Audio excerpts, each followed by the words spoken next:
Warum, wenn Sie das Kind nicht haben? Etwas Schöneres kann Ihnen die Liebe doch gar nicht geben. Eine Operation ist ein Mord, wie jeden anderen.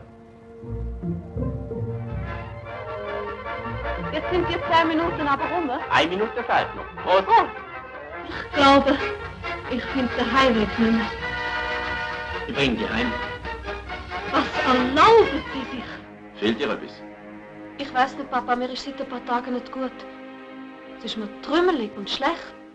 Das sieht gerade so aus, wie wenn du das Kind überkindest. Die wissen ganz genau, dass es zwischen mir Edith und Ihnen nie so weit gekommen wäre, wenn Sie es nicht betrunken gemacht hätten. Ich will doch das Kind von den Menschen.